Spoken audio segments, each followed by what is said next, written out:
participar do nosso canal? Mande sua foto, vídeo e participe do Histórias do Rádio através do WhatsApp 859-8762-3259 ou através do e-mail carlospageu@yahoo.com.br. Padaria Najara. Temos pamonha, paulistinha, tapioca, caldo, canja e bolos.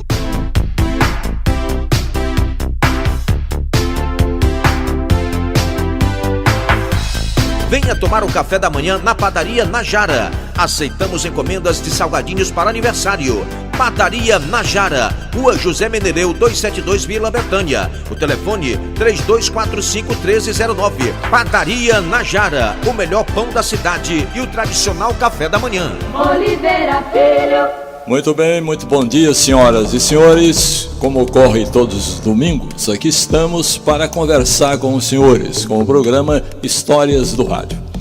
Nós vamos ter o Teira, que vai, com o brilho da sua inteligência, vai conversar um pouquinho aqui com os nossos queridos amigos ouvintes. E o Pajeú também, como sempre aqui ao nosso lado, né? Ele é dublê de técnico e jornalista, comunicador, que vai cumprimentar o nosso grande número de ouvintes espalhados aí por todo o Brasil.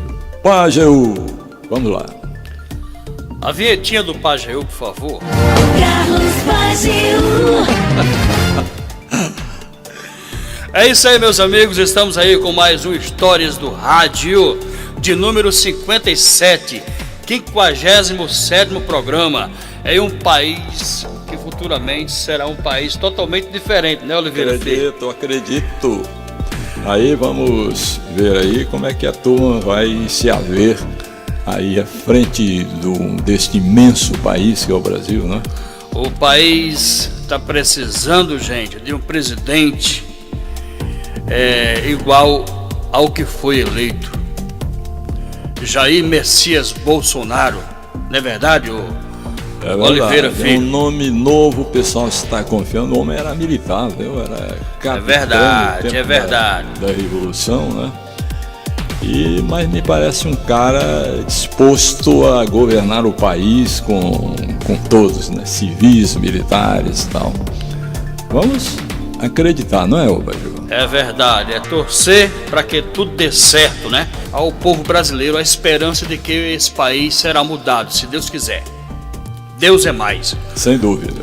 Mas Oliveira Filho, do programa 57, de número 57, Histórias do Rádio. Hoje quero mandar um abraço todo especial logo no início do nosso programa para o nosso querido Ivan Rabelo. Ivan Rabelo é o proprietário da Padaria Najara. Fica ali em Parangaba, Padaria Najara. Ele também é fazendeiro, é um senhor que gosta de gado, acompanhou os vídeos que eu fiz, que eu produzi, né, da Expo S 2018, 64ª. Então, ao nosso querido Ivan Rabelo, um abraço todo especial do Oliveira Filho, do Pajeú e de todos os amigos, todos os seus clientes, tá beleza?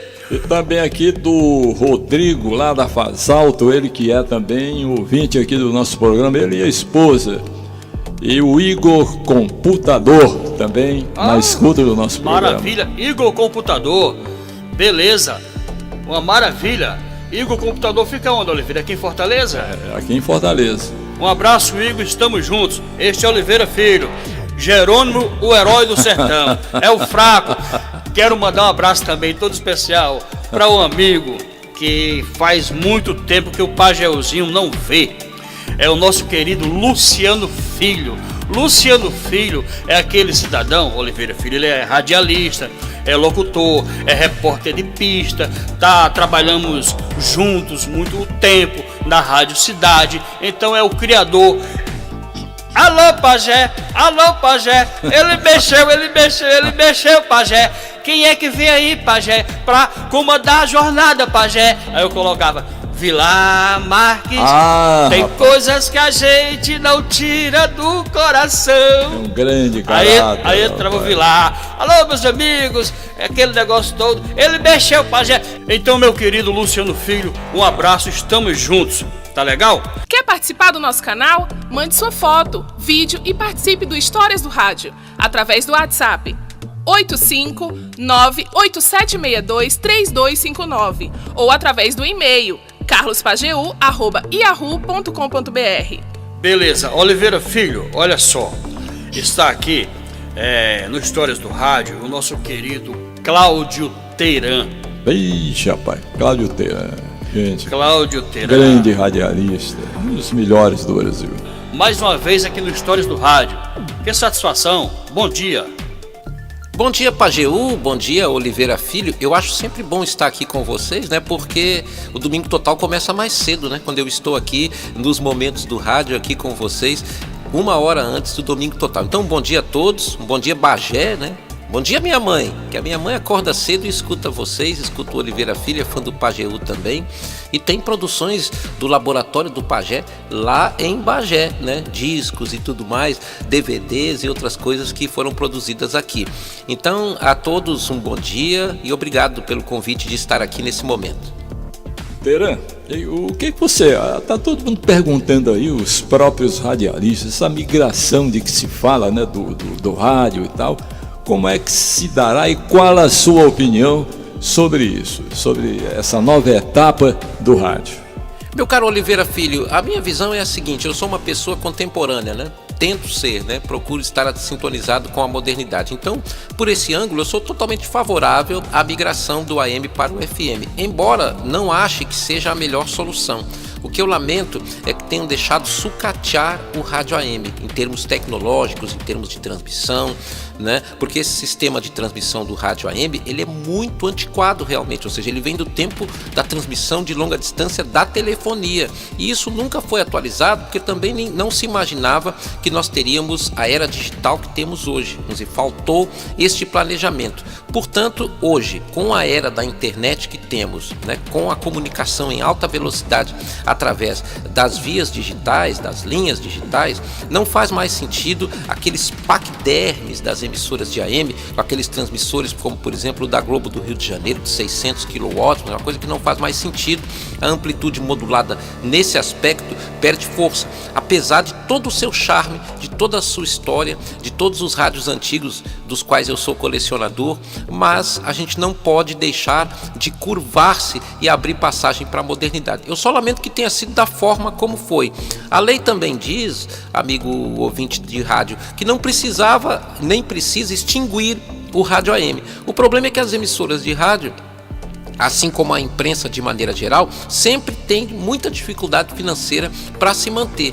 Então, os grandes conglomerados, como é o caso, por exemplo, do Sistema Globo, ele entregou a Rádio Globo AM e a Rádio CBN AM de São Paulo e do Rio de Janeiro, devolveram as concessões ao Ministério das Comunicações para ficar operando somente em FM e através das mídias digitais, pelas possibilidades de interação que elas oferecem.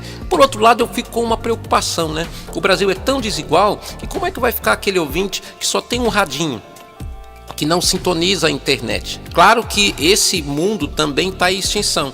O tempo vai se encarregar de colocar todo mundo conectado no planeta. E o rádio AM vai acabar ficando como uma grande saudade, principalmente quando a gente vê os receptores parados e sem funcionar. Meu posicionamento: a emissora que puder resistir mantendo sua emissora de AM deveria manter, até quando fosse possível. Por outro lado, sou favorável que a tecnologia avance cada vez mais. Nós temos que ter um rádio sintonizado com os novos tempos. Não podemos viver do passado, porque a vida é para frente. Oliveira Filho. Sim, eu nem sabia, soube agora, que a primeira-dama, futura primeira-dama, que é cearense, filha de cearenses, né? E ela se considera cearense também, com certeza, conforme ela própria disse, né? E eu gostaria que o Teiran pudesse aí dizer que nós temos lá como que uma representante do nosso estado lá no ponto mais alto da administração do Brasil, porque ela é casada com o futuro presidente do Brasil, ainda não assumiu, vai assumir, não é? É verdade, dia 1º, se Deus quiser. E o que é que você nos diz, Teiran? Pois é, meu caro Oliveira, e temos uma primeira-dama com DNA cearense, né? Porque a esposa do Jair Bolsonaro, o pai dela, é nascido no município de Crateús, aqui no estado do Ceará, e ela e a família têm vários parentes e aderentes que continuam vivendo lá em Crateús. E o próprio Bolsonaro já veio aqui algumas vezes, várias vezes, e foi direto a Crateús para o convívio lá com a família da primeira-dama do Brasil. A vitória dele, Oliveira, foi uma vitória legítima, foi uma vitória no voto e foi uma vitória somente possível pela democracia. Chamou-se tanto o Bolsonaro de ditador, fascista, estuprador, misógino, pelas declarações toscas que ele deu, e essas declarações não se apagam, algumas delas foram inclusive declarações equivocadas e irresponsáveis, mas o Bolsonaro, olha só, um capitão reformado do Exército, com um general de vice, ele só se tornou presidente da República no regime democrático.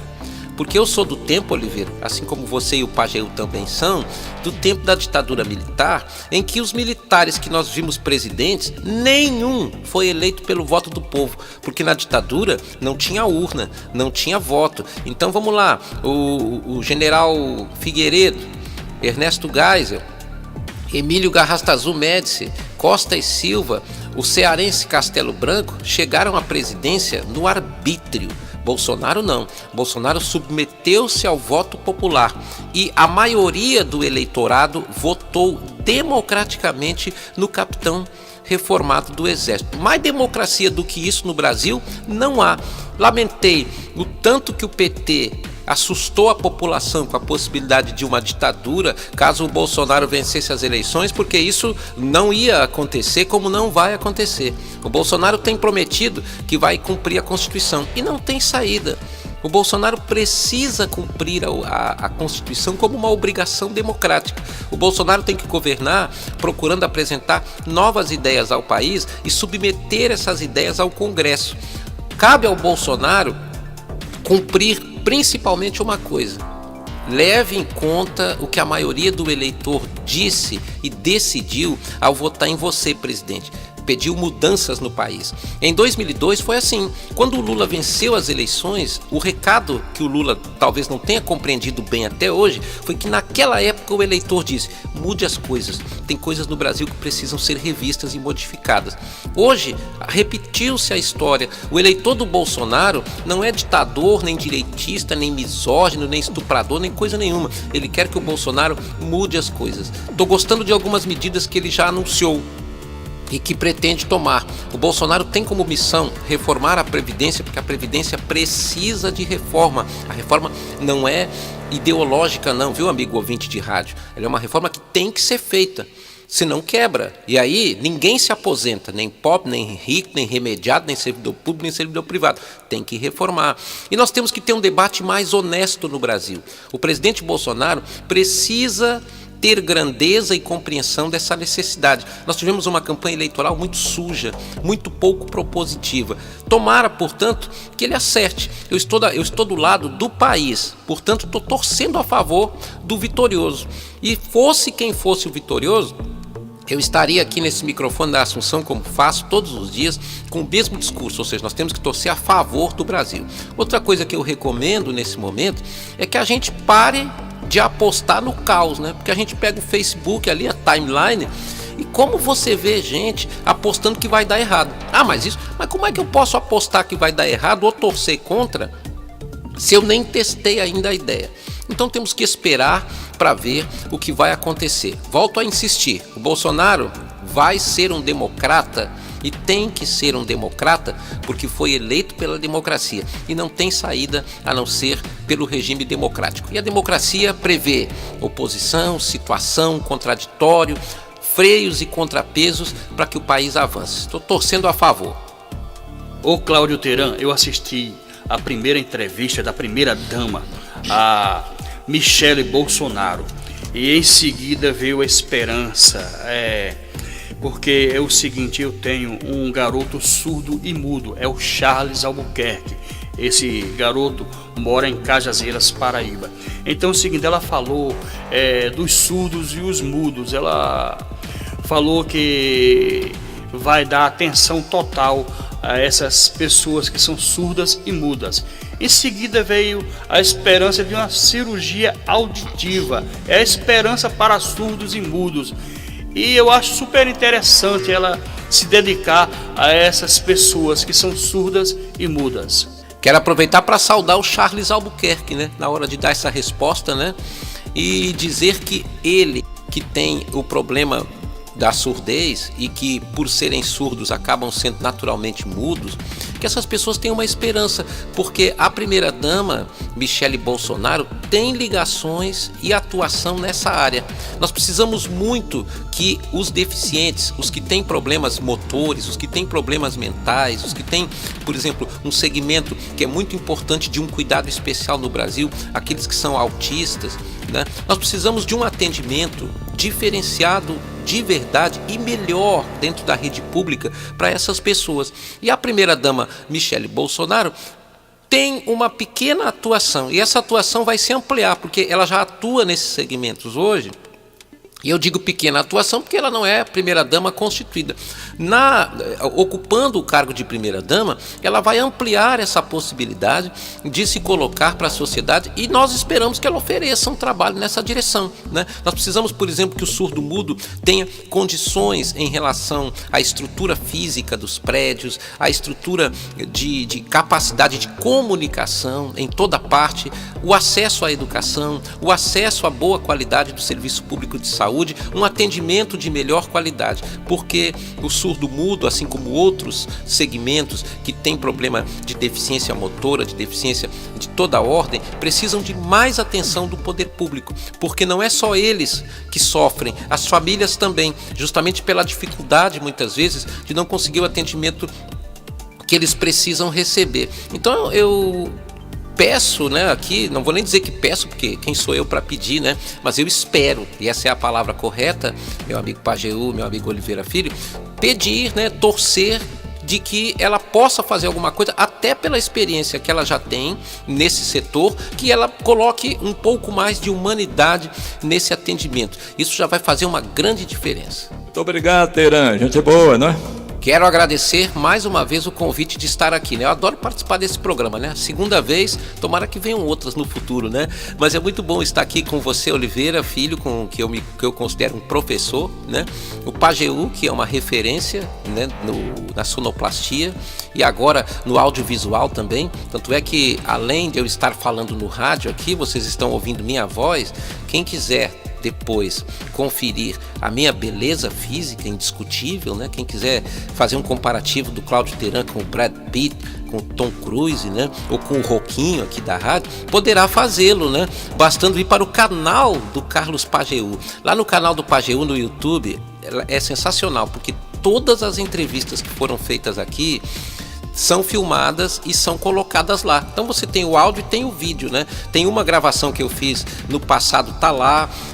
Tem, por exemplo, gravações históricas, né? Você pode ver, por exemplo, lá no canal do Pajeú, uma entrevista com o querido, saudoso Almino Menezes, né? Que foi um professor para mim, e uma das últimas entrevistas que ele concedeu foi justamente nesse espaço aqui. Falou aqui na rádio e falou depois, a voz dele, a imagem dele, inesquecível pra gente guardar, tá lá nessa entrevista em que ele participa ao lado também do querido amigo Dr. Heleno Lopes. Então, o canal do Pajeú hoje é uma prova da modernidade do rádio, ou seja, o Pajeú transforma esse canal numa espécie de rádio com imagens. Então peço muito a atenção dos senhores e das senhoras para acompanhar o canal do Pajeú. Você está sem fazer nada? Vai lá, canal do Pajeú, aí você vai começar o que tem de vídeo legal para você assistir lá, inclusive do Cláudio Teran. E eu volto a dizer, né? Você vai poder fazer o comparativo, né? É o Marlon Brando? Não, é o Cláudio Teran, né? Só é parecido. Bom, eu quero me despedir de todos, agradecer o carinho da participação aqui, dizer também que meu coração não se cansa de ter esperança, de um dia ter tudo o que quer, né? A gente tem que lutar e temos que torcer também. O brasileiro, 60% do povo brasileiro fez uma opção: colocar na presidência Jair Messias Bolsonaro. O que me resta enquanto cidadão, enquanto homem de comentário político diário no rádio? Torcer a favor e ao mesmo tempo fiscalizar. É nosso papel, gostando ou não do presidente, fiscalizá-lo. Quem votou nele consciente, esse é que tem que fiscalizar, para que ele não descumpra, nem vamos dizer assim, discrepe das promessas que ele fez. Nós, cidadãos, temos que aprender a cada eleição uma coisa: não podemos nos apaixonar por políticos, nem por partidos. Essas pessoas, eles têm poder delegado para nos representar. Então nós temos que fiscalizá-los. Por mais que a gente simpatize com o político, ache que ele é gente boa e que ele é bem intencionado, vamos lembrar, ele está comandando o que é nosso, o nosso país, o nosso estado, o nosso município. Então não nos cabe fazer, vamos dizer assim, ululâncias, né? Ficar colocando aquela pessoa como se fosse Deus, como se estivesse acima do bem e do mal. Não, pelo contrário, nós temos que fiscalizá-lo, cobrá-lo o tempo todo. E temos que lembrar também uma coisa, hein? Tudo o que um bom político fizer pelo país, pelo município ou pelo estado é obrigação, hein, pessoal? Não é favor. Sabe por quê? Porque o dinheiro do bem que é feito é nosso, é dinheiro dos nossos impostos. Isso não quer dizer que a gente deva ser ingrato. A gente reconhece votando, mas favor nós não devemos, porque o dinheiro é nosso e nós elegemos qualquer um, do presidente ao prefeito da menor cidade do país, para que ele promova o bem comum. É o que está escrito na Constituição Federal. Abraço a todos e essa é a mensagem que eu deixo para os ouvintes. Vamos dar o pinote, né, Oliveira? Um abraço a todos. Até domingo, se Deus quiser. Vamos nós, Oliveira? Vamos. Muito obrigado, muito bom dia e até domingo, hein? Deus seja louvado. Para sempre. Amém.